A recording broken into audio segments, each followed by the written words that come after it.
भारत माता की जय श्री राम, जय जय श्री राम। मंच पर उपस्थित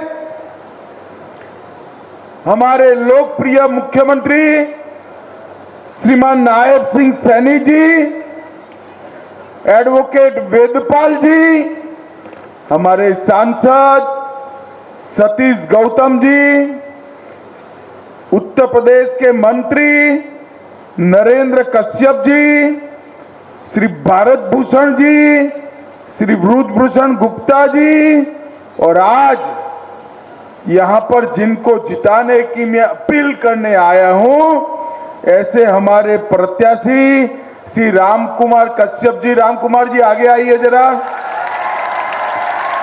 हरविंदर कल्याण जी, योगेंद्र राणा जी, भगवान दास कबीरपंथी जी, जगमोहन आनंद जी, और आज इस विशाल जनसभा में आए हुए प्यारे भाइयों बहनों माताओं और मेरे जिगर के टुकड़े जैसे युवा मित्रों, आप सभी को नमस्कार।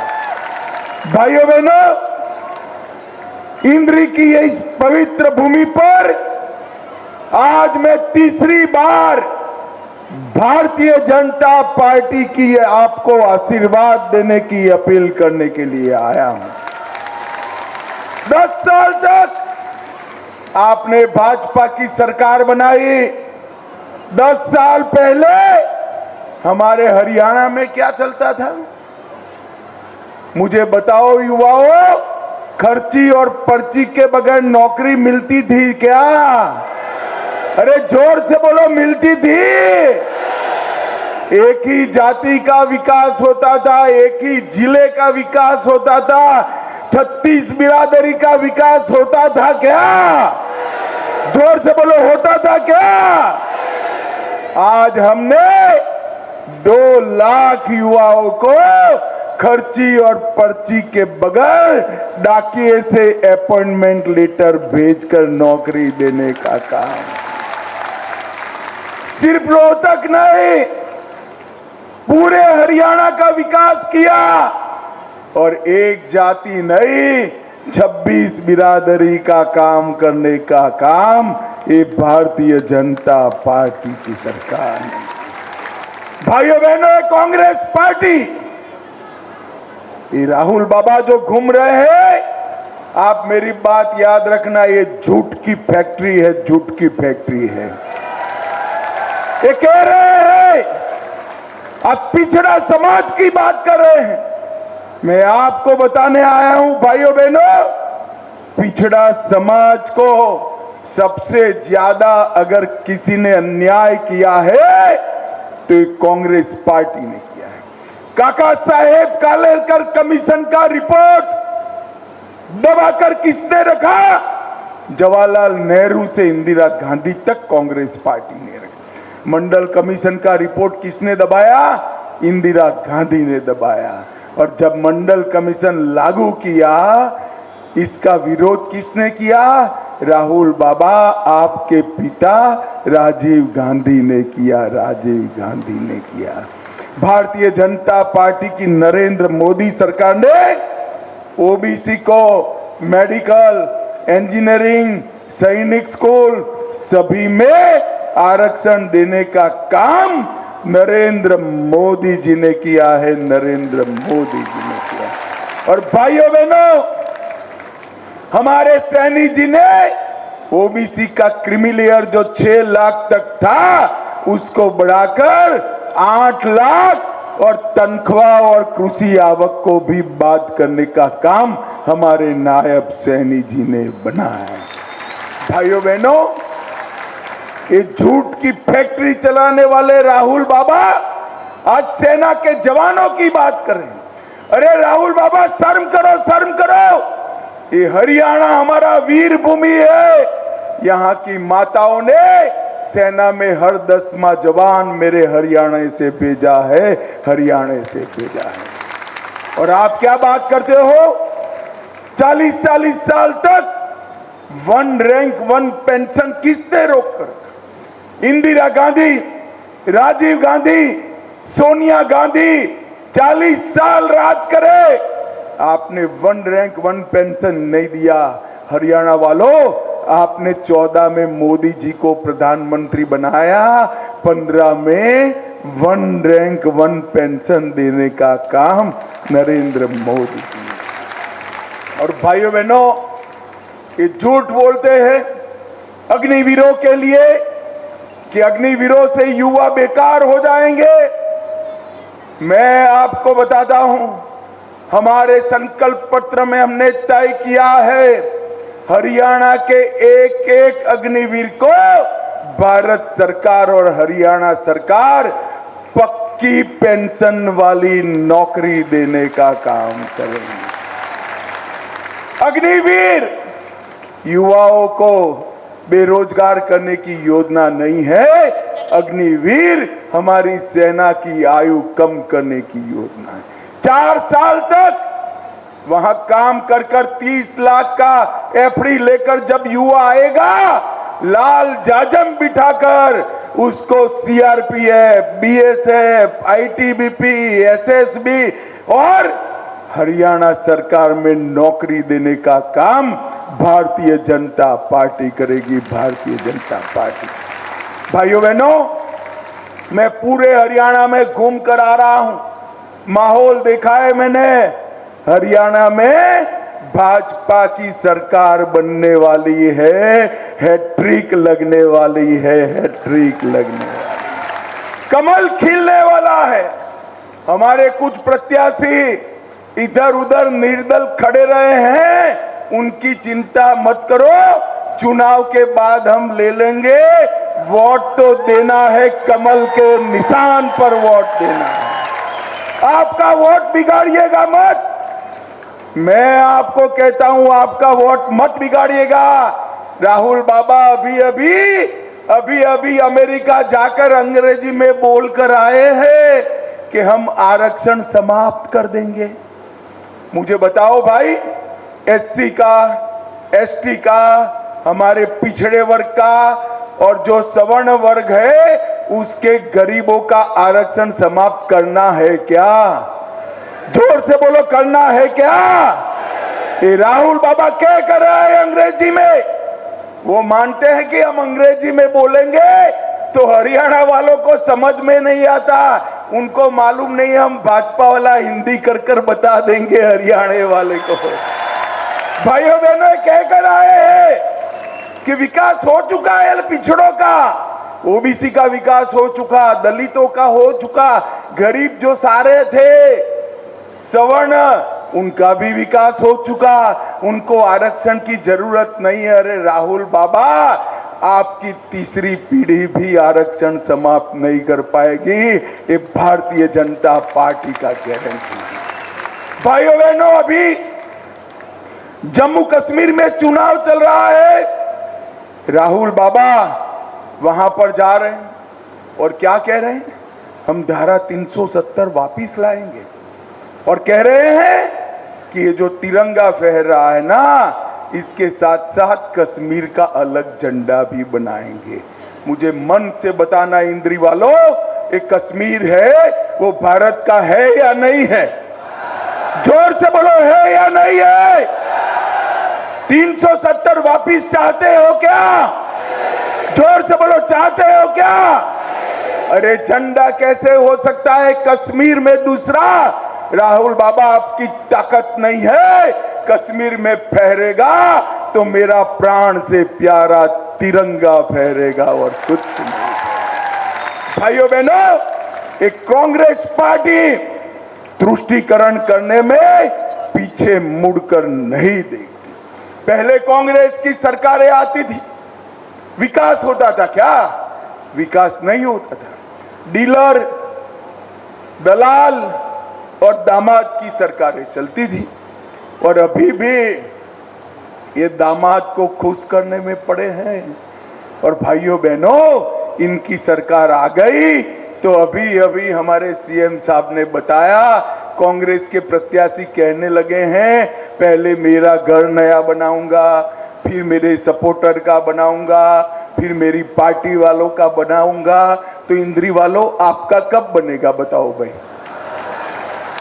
इनका उद्देश्य हरियाणा के युवा को काम पर लगाना नहीं है, अपने दामाद का घर भरने का है, घर भरने का है। भाइयों बहनों, इनको गलती से भी घुसने मत देना। मोदी जी ने देश के 60 करोड़ गरीबों के घर में शौचालय भेजा, गैस का सिलेंडर भेजा, बिजली भेजी, 5 किलो अनाज मुफ्त भेजा, 5 तक का इलाज मुफ्त हो रहा है। और आप हमारे नायब सैनिक को फिर से मुख्यमंत्री बना दो, 5 की जगह 10 लाख का इलाज मुफ्त कराने का हम काम करेंगे। और भाइयों बहनों, किंडरी वालों बड़े भोले हो आप, 10 लाख में ताली बजा दिए ना, बजा दिए ना।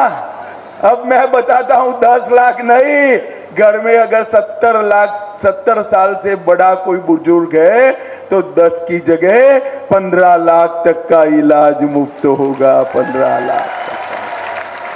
भाइयों बहनों, हमने तय किया है कि किसानों को जो 6,000 रुपया देते हैं उसको हम अब 6,000 की जगह 10,000 तक भेजने का काम करेंगे। ये माताएं बहनें यहां बैठी है, आप चिंता मत करो, गैस के सिलेंडर का दाम जो हो जाए, हरियाणा की माताओं बहनों को 500 रुपये में गैस का सिलेंडर हमेशा मिलेगा। इसके साथ साथ हरियाणा की हर माता बहनों को 2100 रुपये का चेक हमारे नरेंद्र मोदी जी भेजेंगे। नरेंद्र मोदी जी भेजेंगे हर महीना 2100 रुपये का चेक नरेंद्र मोदी जी भेजेंगे। और भाइयों बहनों, कांग्रेस विकास कैसे करेंगे?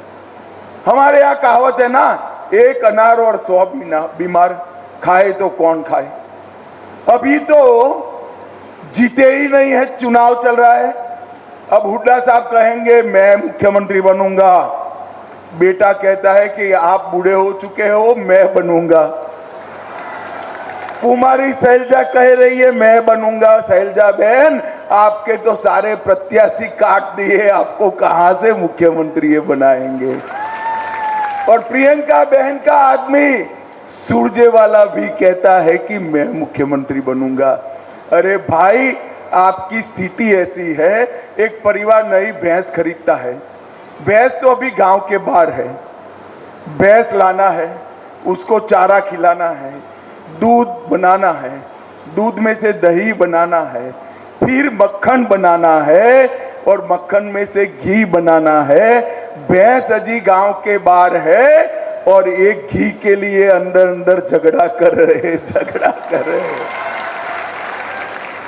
ये हरियाणा का विकास नहीं कर सकते। हरियाणा का विकास केवल और केवल नरेंद्र मोदी कर रहे हैं। भाइयों बहनों, मैं आपको बताने आया हूं, ये राहुल बाबा झूठ बोलने की फैक्ट्री है। एमएसपी करते हैं। राहुल बाबा, एमएसपी का पूरा अर्थ मालूम है क्या? मालूम है क्या? रबी में कौन सी फसल होती है, खरीफ में कौन सी फसल होती है, मालूम है क्या? क्या एमएसपी करते हो? मैं बताने आया हूं, पूरे देश में कांग्रेस की कई राज्यों में सरकार है, एक भी राज्य 24 फसलों को एमएसपी पर नहीं खरीदता। हमारा नायब सिंह सैनी अकेला 24 फसलों को खरीदता है। भाइयों बहनों, धान का भाव उन्होंने 1310 रखा था, हमने 2300 करा और सैनी जी को मुख्यमंत्री बना दो, हम 3100 रुपया धान खरीदने का काम करेंगे। गेहूं का भाव उन्होंने 1400 रखा था, मोदी जी ने 2275 करा। बाजरा 5600 रुपया करा और सरसों भी 5700 रुपये में खरीदने का काम ये भारतीय जनता पार्टी कर रही है। मैं हरियाणा में जहां जहां जा रहा हूं, अभी महेंद्रगढ़ से आया, मुझे बाजरा दिया। मैंने बोला बाजरा क्यों दिया भाई? कि हमारा बाजरा कभी सरकार परचेज नहीं करती थी, आपकी सरकार ने ये दाम बढ़ाकर बाजरे वालों को निहाल कर दिया, सरसों वालों को निहाल कर दिया। भाई हम भावांतर भी देते हैं और धान से तिलहन दलहन पर आते हैं तो 4,000 रुपया प्रति हेक्टर भी देते हैं।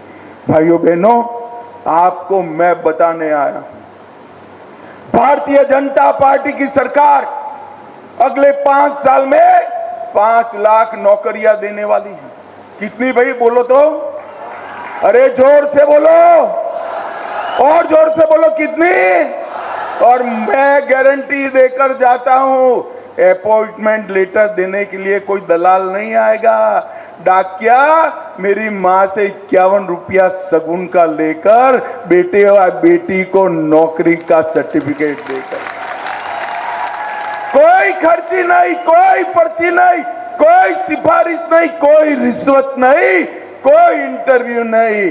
हम पारदर्शिता के साथ 5 लाख लोगों को नौकरी देने का काम हम करेंगे।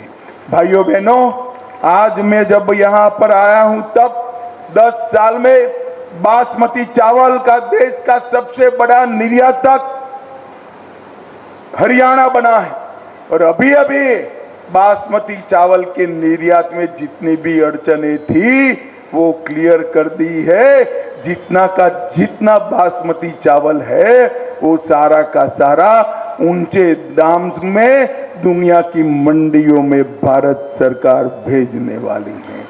गांव में लाल डोरे में मालिकाना हक हरियाणा ने दिया, पढ़ी लिखी पंचायतें हरियाणा ने दी, माताओं बहनों को 50% का आरक्षण हरियाणा ने दिया, सभी घरों में गैस का सिलेंडर हरियाणा ने पहुंचाया, सभी घरों में शौचालय 10 साल में भारतीय जनता पार्टी में पहुंचाया, खर्ची पर्ची के बगैर नौकरी दी और हमने किसानों को 2-2 हजार 4-4 हजार मुआवजा भी ज्यादा बारिश का देने का काम हमारी नायब सिंह सैनी की सरकार ने किया।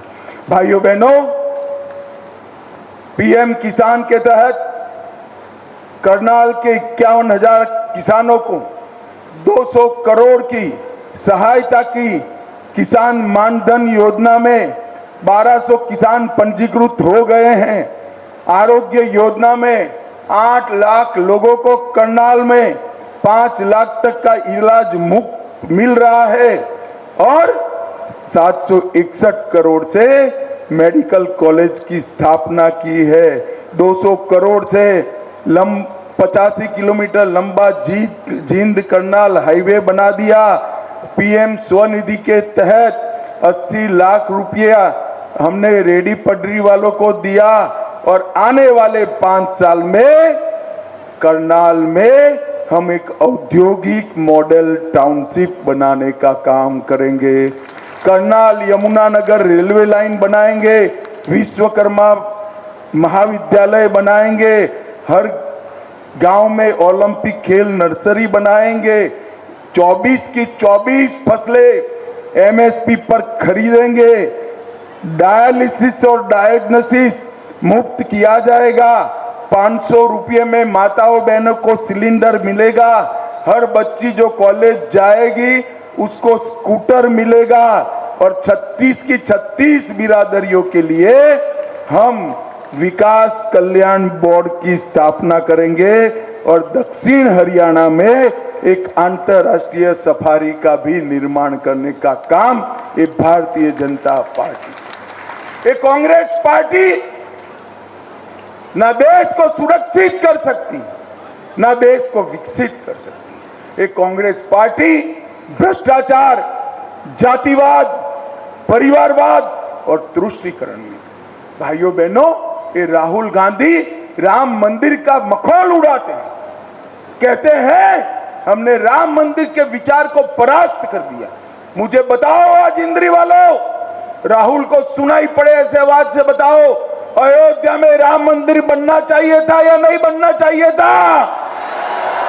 जोर से बोलो, बनना चाहिए था या नहीं बनना चाहिए था? अरे राहुल बाबा, 75 साल तक आपके पुरखे रामलल्ला को टेंट में रखे थे। मोदी जी ही थे जिन्होंने भूमि पूजन भी किया, मंदिर भी बनाया और प्राण प्रतिष्ठा कर कर जय श्री राम। भाइयों बहनों, इनको ना अपनी संस्कृति से लेन देन है, ना अपने इतिहास से, उनको अपने परिवार से लेन देन है, परिवार से। राहुल बाबा, ये 60 करोड़ गरीबों का कल्याण मोदी जी के भाग्य में आया। क्यों आया?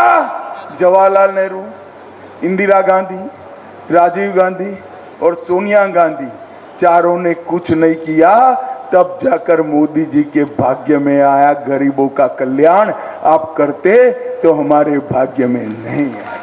ये कांग्रेस गरीब विरोधी पार्टी, ये कांग्रेस पिछड़ा वर्ग विरोधी पार्टी, ये कांग्रेस किसान और युवाओं की विरोधी पार्टी। भाइयों बहनों, हमारे सारे प्रत्याशी आपका आशीर्वाद लेने के लिए यहाँ आपके सामने खड़े हैं। आप एक बार जोर से ताली बजाकर उनको आशीर्वाद दीजिए और प्रचंड बहुमत से जिताइए। मुझे बताओ भाई, सभी की सभी सीट भारतीय जनता पार्टी को जिताओगे? अरे जोर से बोलो, जिताओगे? कमल के फूल पर बटन दबाओगे? नायब सिंह सैनी को फिर से मुख्यमंत्री बनाओगे? मोदी जी के हाथ मजबूत करोगे?